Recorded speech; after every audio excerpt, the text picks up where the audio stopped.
반갑습니다. 7월 7일 수유제일교회 수요 온라인 예배입니다. 먼저 함께 찬양하시겠습니다.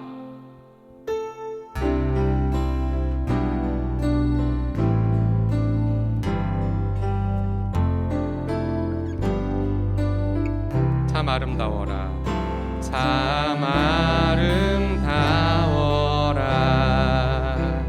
주님의 세계는 저 솔로몬의 옷보다 더 고운 백합화. 다시 한번 참 아름다워라, 참 아름다워라. 주님의 세계는 저 솔로몬의 옷보다 더 고운 백합화.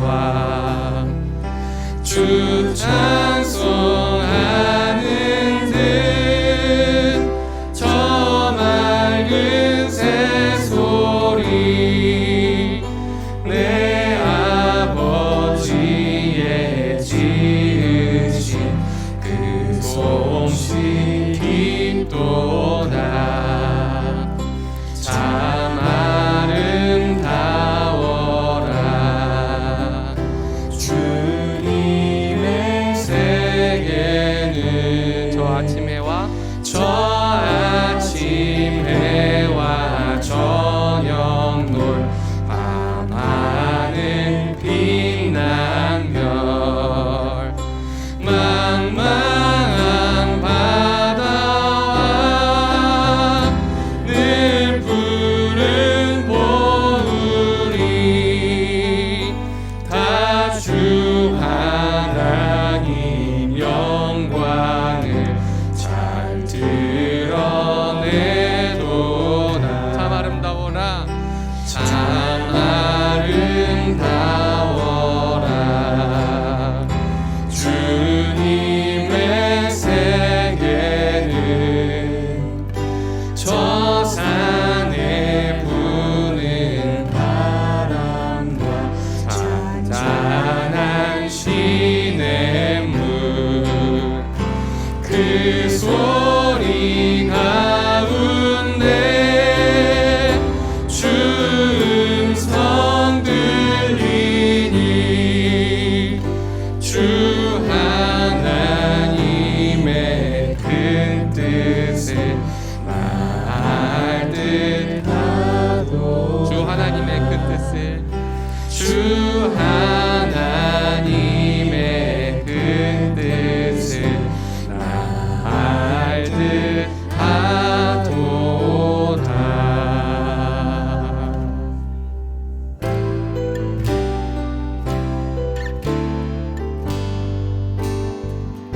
보소서 주님, 나의 마음은 선한 것 하나 없습니다.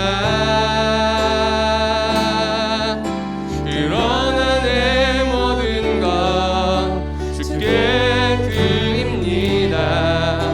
사랑으로 안으시고 날 새롭게 하소서. 보소서 주님, 나의 마음은 선한 것 하나 없습니다. 그러나 내 모든 것 주께 드립니다. 사랑으로 안으시고 날 새롭게 하소서. 주님 마음 내게 주소서. 내 아버지 주님 마음 내게 주소서. 나를 향하신 주님의 뜻이 이루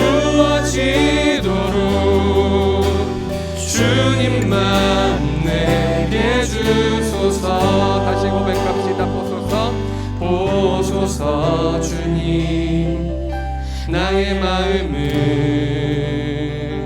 선한 것 하나 없습니다.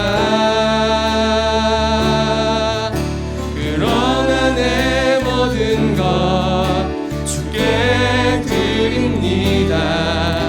사랑으로 나르시고 날 새롭게 하소서. 주님 마음 내게 주소서. 주님 마음 내게 주소서. 내 아버지 주님 마음 내게 주소서. 나를 향하신 주님의 뜻이 이루어지도록 주님 마음 내게 주소서. 내게 사랑을 가르치소서. 내게 사랑을 가르치소서. 당신의 마음으로 용서하게 하소서. 주의 성령 내게 채우사 주의 길 가게 하소서. 주님 당신 마음 주소서. 주의 성령 내게 채우사 주의 길 가게 하소서. 주님 당신 마음 주소서. 주님 마음 내게 주소서. 주님 마음 내게 주소서. 내 아버지 주님 마음 내게 주소서. 나를 향하신 주님의 뜻이 이루어지도록 주님 마음 내게 주소서. 마지막으로 고백합시다. 주님 마음 내게 주소서. 주님 마음 내게 주소서. 내 아버지 주님 마음 내게 주소서. 나를 향하신 주님의 뜻이 이루어지도록 주님 마음 내게 주소서. 주님 마음 내게 주소서. 주님 마음 내게 주소서. 주님 마음 내게 주소서. 아멘. 주님 마음 내게 주소서.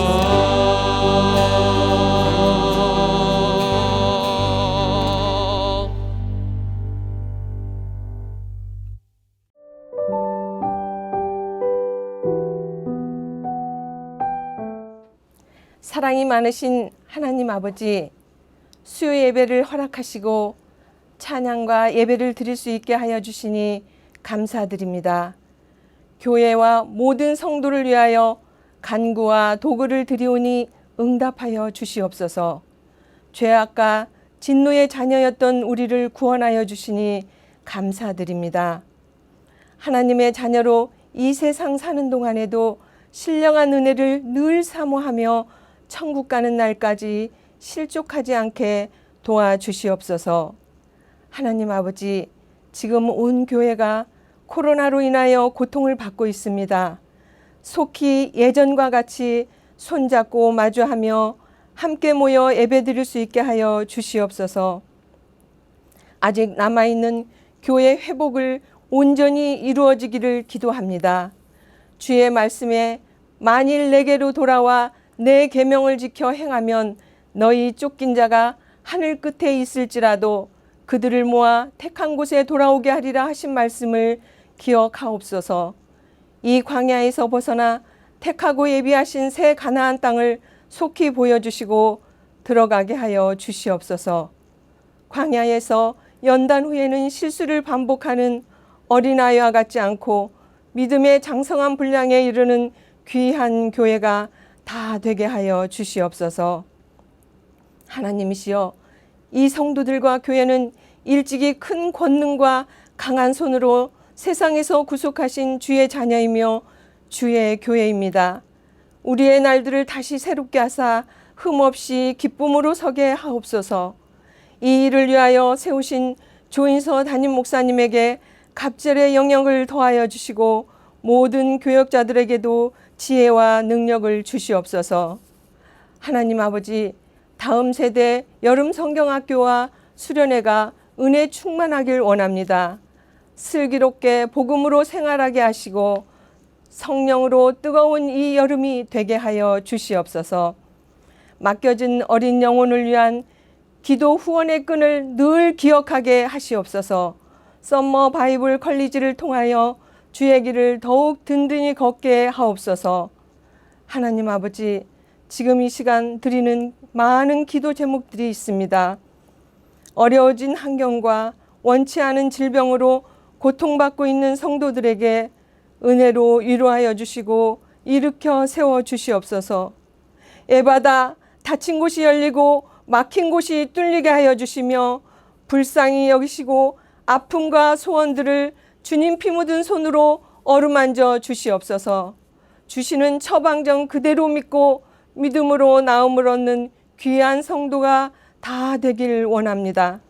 아버지 하나님, 이제 사랑하는 임승영 목사님 말씀 들고 섰습니다. 이 말씀이 선포될 때 깨닫고 변화하게 해주시며 소망으로 위로받는 귀한 말씀 다 되게 하여 주시옵소서. 교회 여러 곳에서 돕는 손길을 위해 축복하여 주시옵소서. 이 모든 말씀 감사의 두 손 모아 등 뒤에서 도우시는 우리 주 예수님 이름으로 기도합니다. 아멘.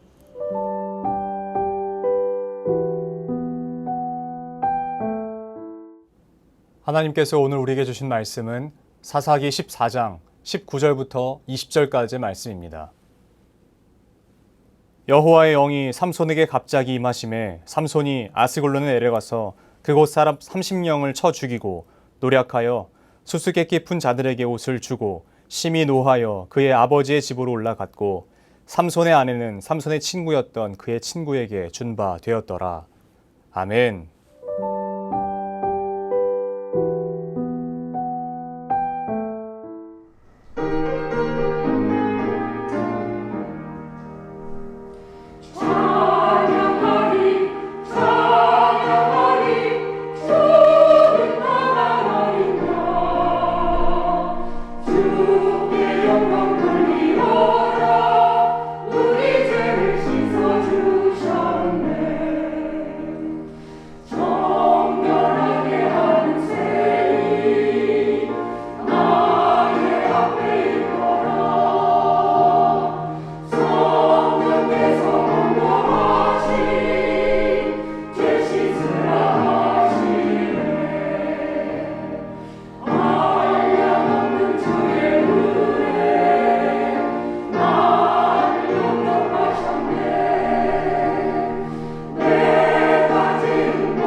저는 오늘 여호와의 영이라고 하는 주제로 하나님의 말씀을 증거하도록 하겠습니다.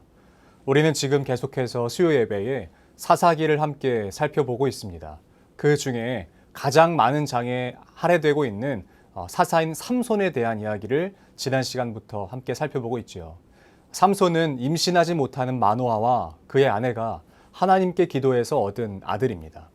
성경에 보면 임신하지 못하는 여성이 몇몇 나오는 것을 우리가 볼 수 있습니다. 우리가 익히 아는 아브라함의 아내였던 사라와 사무엘의 어머니였던 한나와 그 그리고 세례 요한의 어머니였던 엘리사벳 등등 그 외에도 임신하지 못했던 여러 여인들이 등장하는데요. 지금은 그렇지 않습니다. 그러나 고대 근동 지방이나 심지어는 예전 우리나라에서도요, 자녀를 낳지 못하는 것은 그 여인의 수치로 여기는 것을 우리가 알 수 있습니다. 이것은 단순히 생식의 개념이 아니라요, 대를 잇는 것이 곧 그들에게 얼마나 중요했는지를 알아야 하는데, 대부분의 이방신들을 경배하는 이유가 그들이 다산을 허락한다는 의미에서였으니까요.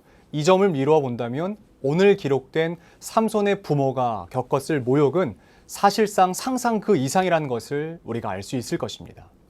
그런 그들에게 삼손의 수태고지와 동시에 나시린으로서 바쳐지는 것에 대한 이야기는요, 사실 그들의 부모에게는 축복이자 동시에 반드시 지켜내야만 하는 율법과도 같은 것이었습니다. 삼손은 태어나면서부터 나시린이 된 사람입니다. 나시린은 말 그대로 구별되다 혹은 성별되어 바쳐진 자라는 뜻을 가지고 있습니다. 민수기 6장을 근거해서 본다면 나시린은 그의 서원 기간을 지나면 구별되었던 곳에서 다시 들어가 사람들과 살 수 있었습니다. 그러나 그것은 그 사람이 서원했을 때의 일이고요. 삼손의 경우는 어떻습니까? 하나님께서 그를 직접 나시린으로 선택하셨습니다. 그러므로 삼손은 평생 동안 하나님 안에서 나시린으로 살아야 되는 사람이었다라고 하는 것이죠. 그렇다면 문제는 그의 부모는 삼손을 평생 구별된 자로 키웠어야 한다는 것입니다. 단순히 율법을 세운 것 정도가 아니고요. 무엇이 하나님의 뜻이고 하나님의 마음인지를 평생 동안 그의 부모들은 그에게 가르쳤어야 한다는 것입니다. 오늘 본문인 14장 1절은요. 그 이후에 라고 시작하는 본문입니다. 우리나라 말에는 접속사가 많이 빠져 있습니다. 성경적 오류라고 말씀드리는 것이 아니라 우리나라의 문법적으로 보았을 때는 그 문법 중간에 접속사를 뭐뭐 했고 뭐뭐 했다 혹은 그러므로 라고 하는 단어들이 쓰여지는 것으로 접속사를 굳이 쓰지 않는 경우들이 있습니다. 그런데 헬라어나 히브리어 혹은 영어 같은 경우에서도요, 계속해서 그 접속사를 문장의 가장 앞에 쓰는 것을 볼 수 있죠. 그리고 오늘 시작되는 이 14장 본문도요, 마찬가지로 그 1절에 가장 앞에는 무엇이 있냐면 그리고 혹은 그 이후에 라는 말로 쓰여지는 것을 볼 수 있습니다. 그렇다는 말은 여러분 어떤 말씀이 그 이후에 혹은 그리고 라고 시작한다는 말은 앞부분의 내용과 연결되는 것일까요? 아니면 앞부분의 내용을 전혀 모든 것을 다 배제하고 와야 되는 것일까요? 앞부분의 내용과 이어진다라는 것입니다. 그렇게 나시린으로 구별되어 태어난 아이가 이제 어느 정도 장성한 것 같이 보이는 그때에 삼손이 무엇을 합니까?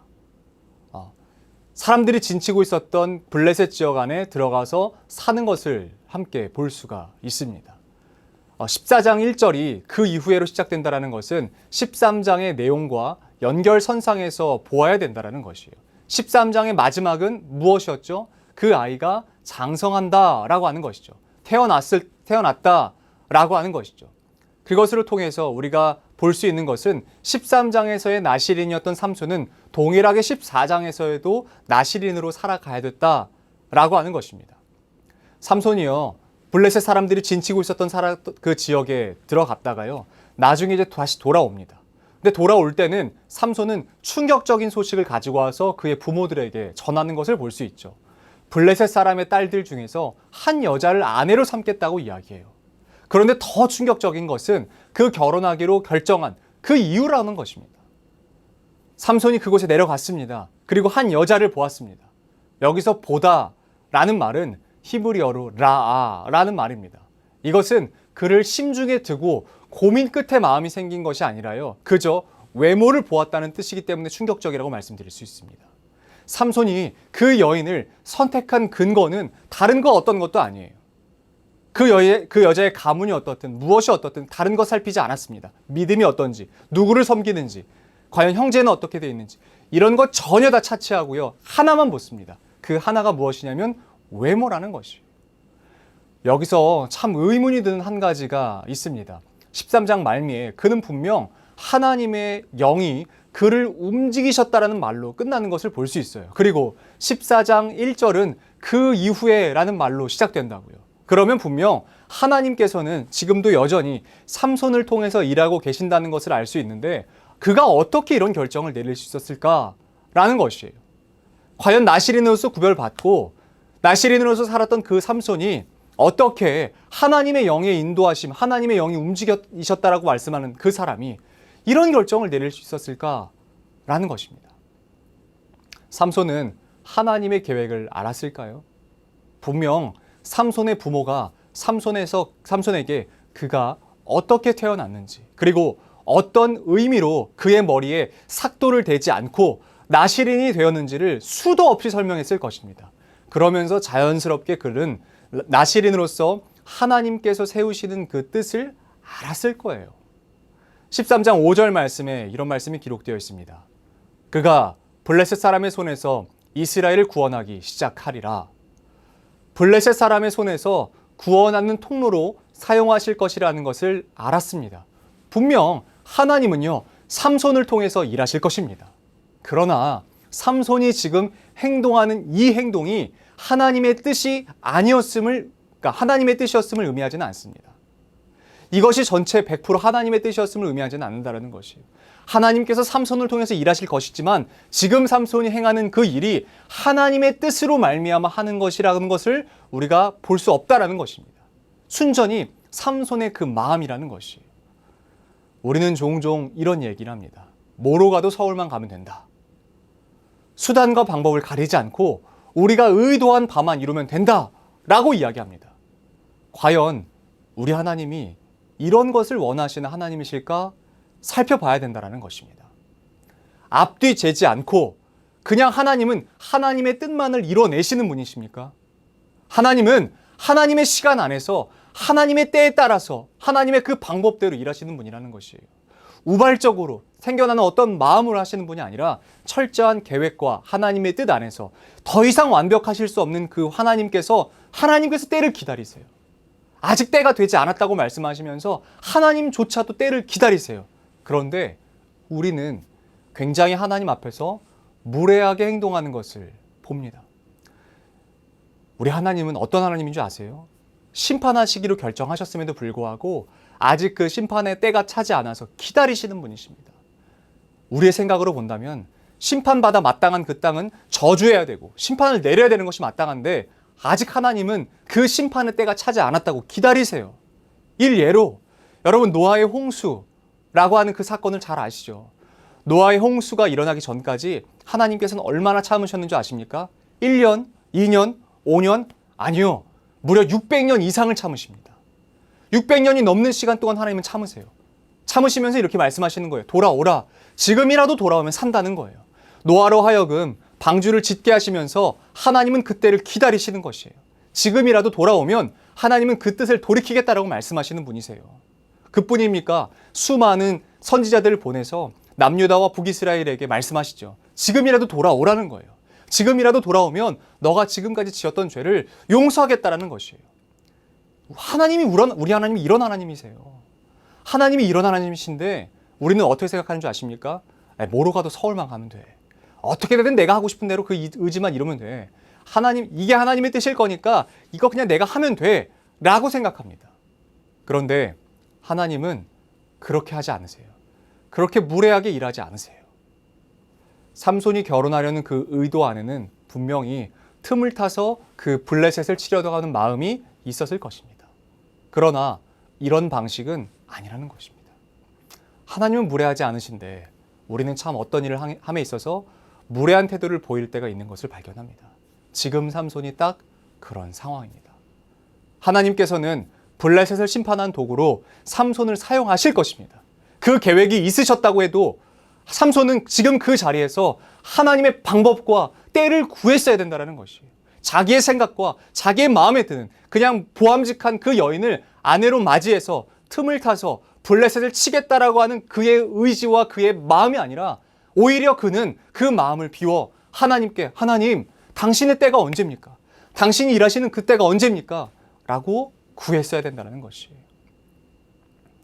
그러므로 여러분 우리는 마침이라고 하는 그 단어에 조심해야 됩니다. 우리는 마침에 조심해야 되는 것이에요. 요나서 1장 3절 말씀에 이런 말씀이 있습니다. 그러나 요나가 여호와의 얼굴을 피하려고 일어나 다시스로 도망하려 하여 욥바로 내려갔더니 마침 다시스로 가는 배를 만난지라. 여호와의 얼굴을 피하여 그들과 함께 다시스로 가려고 뱃삭스를 주고 배에 올랐더라. 요나에게 하나님의 얼굴을 피해 도망하려고 하는 그때에 마침 다시스로 가는 배가 있었습니다. 이것은 요나에게 있어서 결코 우연처럼 보일 수 없는 상황입니다. 마치 하나님의 뜻과 같이 여겨지는 상황이에요. 하나님께서 물론 니느웨로 가라고 하셨지만 지금 상황을 보니까요, 상황적으로 보았을 때 전혀 있을 수 없을 것 같은 일들이 자꾸 내 눈앞에 펼쳐지는 거예요. 내가 상상도 못했던 일들이 자꾸 펼쳐지는 거예요. 그래서 오해합니다. 아, 이건 하나님의 뜻이구나, 마침 이것이 있었구나 라고 오해한다는 것이죠. 이것이 마치 하나님의 뜻이었던 것처럼. 요나의 당시에는요, 다시스가 지구의 끝이고 경계라고 생각하는 때였습니다. 지금에 따지면 스페인의 서북부 지역이니까 지구의 끝이에요. 그리고 또 한 가지 왜 요나가 생각했을 때 이것이 마침이었냐면요, 그 다시스로 가는 배는요, 이스라엘 땅에 3년에서 4년에 한 번씩 들어오는 배입니다. 그조차도 들어오지 않는 경우들도 있는 것이에요. 그러니까 언제 들어올지에 대한 기약은 없습니다. 다시스로 가는 배가 언제 있을지는 뱃사람들도 몰라요. 다만 한 3, 4년에 한 번쯤 있습니다 로 사람들이 생각할 뿐이죠, 정확하게 몇 월 며칠에 올 것이라고는 생각 못합니다. 그때에 요나가 내려갔더니 마침 다시스로 가는 배를 보는 것이에요. 이것이 우연이라고 생각할 수는 없었겠죠. 마찬가지입니다. 삼손에게 그 여인을 아내로 취해서 틈을 타 공격하려고 하는 것과 하나님의 그 블레셋에 대한 심판이 얼마나 마침처럼 보였겠습니까? 어떤 일 앞에서 여러분 이런 경험을 하십니까? 우린 그때 더욱 하나님의 뜻을 구해야 하는 때라고 생각합니다. 마침에 속을 때가 아니라요, 오히려 이것이 맞는지, 정말 하나님의 방법인지 확인하고 또 확인하고 하나님께 묻고 또 듣고 또 묻고 또 들어야 될 줄로 믿습니다. 하나님께서 그를 나시린으로 세우셨다는 것은 단순히 일꾼이 필요해서가 아니라는 것입니다. 하나님께서 굳이 이 사사시대에 삼손이라는 자를 나시린으로 부르셨다라는 것은요, 거룩이 무엇인지, 구별된 삶이란 무엇인지 보여주라고 부르신 것입니다. 다른 사람이 다 그렇게 하는 것이 맞다고 해도요, 하나님의 방법이 맞는지 맞지 않는지를 물어야 하는 사람이 나시린이라는 것이에요. 그래서 그 묻는 모습을 사람들로 하여금 보여주라는 것입니다. 사사는 전무후무한 하나님의 운영 방법입니다. 이건 어떤 나라에서도 볼 수 없는 방법이기도 합니다. 평소에는 그의 직업이나 그가 담당했던 일이 있습니다. 그러나 전시 상황이나 하나님께서 쓰시는 상황이 되면 그때 하나님의 일을 맡아 행하고 다시 원래의 삶으로 돌아가는 형태의 모습이 바로 사사시대에 하나님께서 운영하시던 방법입니다. 그러나 삼손은 나시린으로 부름받아 사사로 사역했습니다. 지금 그 말은 삼손은 사사로서 블레셋으로부터 하나님의 백성을 지키고 구원해 내야 하는 역할도 부여받았지만 그 일이 끝나면 다시 그는 구별된 사람으로서 평생을 살아야 하는 사람이라는 것입니다. 그러므로 삼손은 다른 사람들과는 달라야 했다는 것이에요. 무엇이 달라야 했을까요? 선택하는 방법이 달라야 합니다. 그리고 세상 풍조를 따르는 사람들의 모습과 달라야 합니다.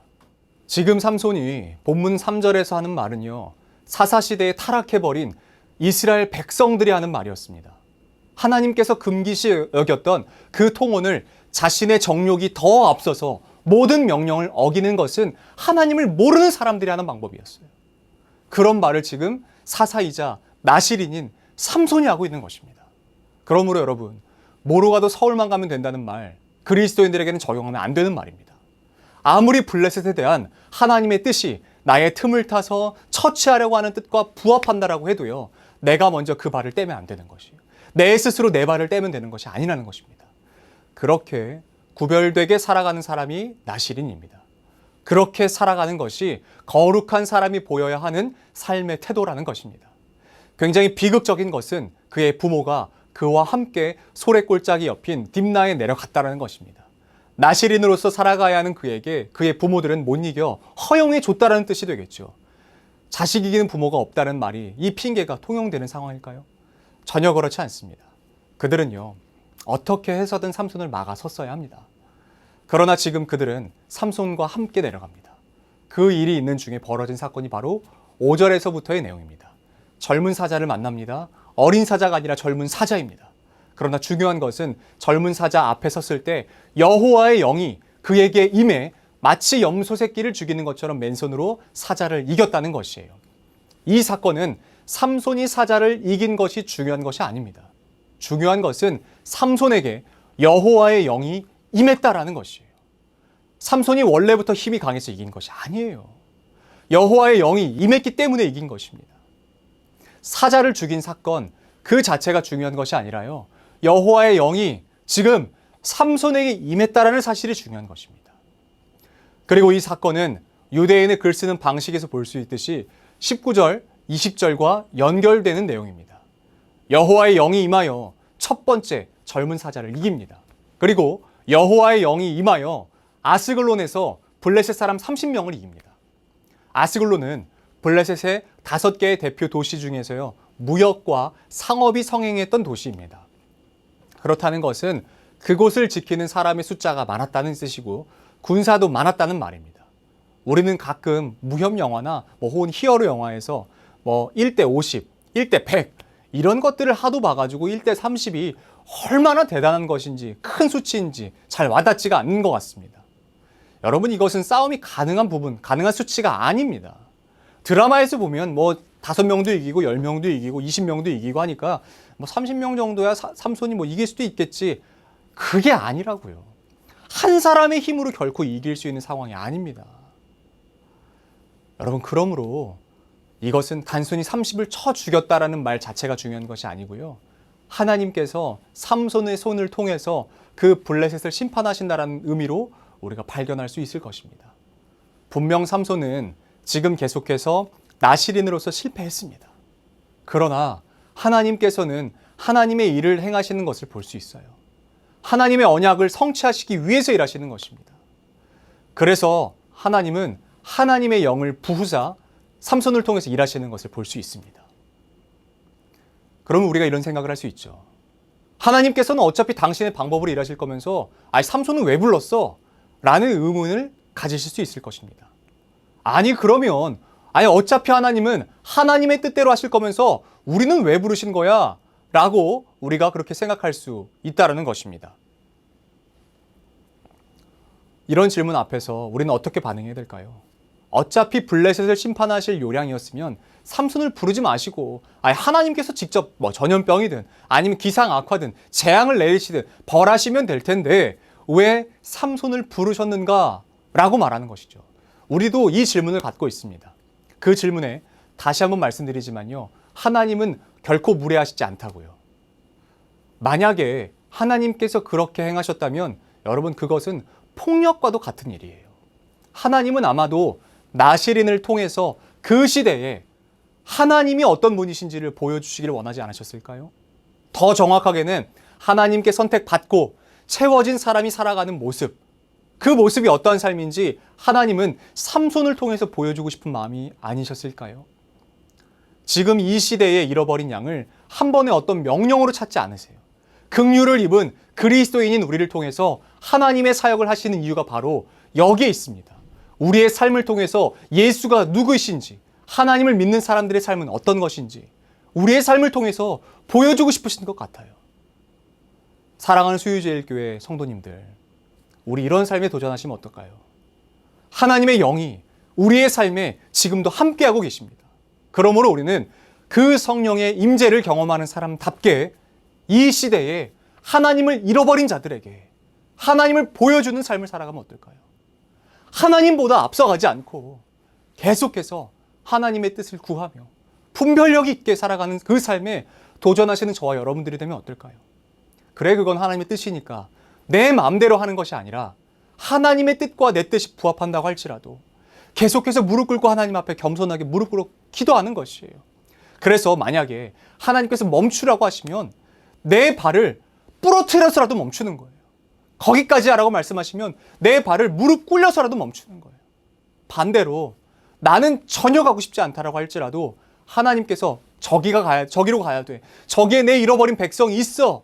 라고 말씀하시면 내 두 발을 내 이 두 팔로 질질 끌어서라도 걸어가야 되는 것입니다. 여러분 이 삶에 도전하시는 저 여러분들이 되었으면 좋겠습니다. 그리고 우리는 마침에 속지 맙시다. 그 마침에 속아서 다시스로 가는 것이 하나님의 뜻이었던 것처럼, 그리고 그 어떤 방법으로든 블레셋을 심판만 하면 된다라고 생각했던 삼손의 마음처럼 우리가 상황을 해석하지 맙시다.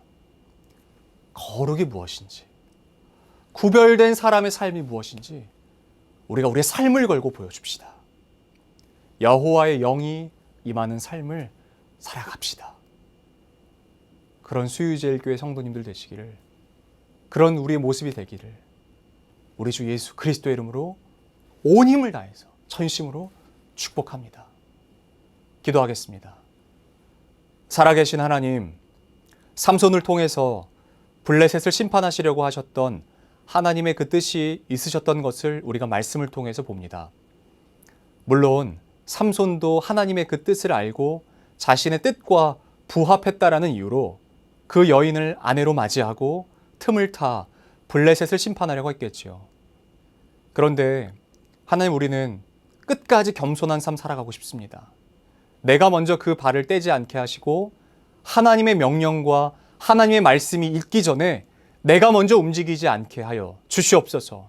그래서 매 순간마다 오히려 더 겸손하게 하나님 앞에 무릎 꿇고 하나님의 뜻을 구하는 주의 진정한 사람들 될 수 있도록 도와주시며, 특별히 이 시대에 우리를 부르신 하나님의 그 뜻을 본받아 그리스도인의 삶이 무엇인지 보여주고, 예수 믿는 사람들은 어떻게 다르게 살아가는지를 보여주는 우리의 삶이 될 수 있도록 우리를 인도하여 주시옵소서. 이제는 우리 구주 예수 그리스도의 은혜와 하나님 아버지의 크신 사랑하심과 성령 하나님의 역사하시고 교통하시는 그 은혜가 주님 앞에 무릎 꿇고 내 뜻과 하나님의 뜻이 부합하는 그 순간에도 겸손하게 하나님의 그 뜻을 구하며 여호와의 영이 임하는 삶을 끝까지 살아내길 원하는, 결단하는, 사랑하는 우리 수유제일교회 모든 성도님들에게 이제로부터 영원까지 함께 계시기를 간절히 축원하옵나이다. 아멘.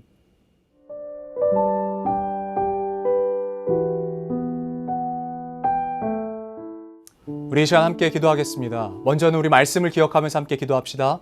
하나님께서 지금 나와 함께 하신다는 사실을 믿고 하나님의 영이 임하는 삶, 거룩이 무엇인지 보여주는 삶 되게 하여 주시옵소서.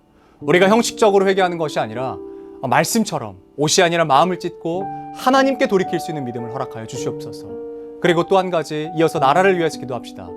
지금 또 갑자기 4차 대유행이라고 이야기해서 수많은 사람들, 1000명이 넘는 숫자가 코로나로 신음하고 아파하고 있습니다. 이 나라 가운데에 하나님 회복을 명하여 주시옵소서. 남과 북이 갈린 것처럼 좌우가 갈려서 정말 이 정치적 대립과 사람들 안에 깊어진 이 골을 하나님께서 치유하시고 하나로 묶어 주시옵소서. 우리 나라를 위해서 기도하시고, 우리 이어서는 교회를 위해서 함께 기도합시다. 우리 주의 몸된 교회인 수유제일교회가 하나님의 영광이 충만하도록 주 예수 그리스도의 몸된 교회다운 교회가 될 수 있도록 기도합시다. 예배를 통해서 회복되고 말씀을 통해서 하나님의 살아계심을 느끼면서 서로 사랑하는 사랑의 공동체가 될 수 있도록 우리 교회를 위하여 기도하시고, 우리 이어서는 환우들을 위해서 함께 기도하겠습니다. 병상에 있는 환우들뿐만 아니라 영적으로 심적으로 지친 힘들어하는 모든 이들에게 하나님의 그 회복의 영이 임하시도록, 그리고 마지막으로는 각자의 기도 제목을 놓고 하나님 아버지 앞에 기도함으로 나아가도록 하겠습니다. 기도하겠습니다. 하나님 아버지,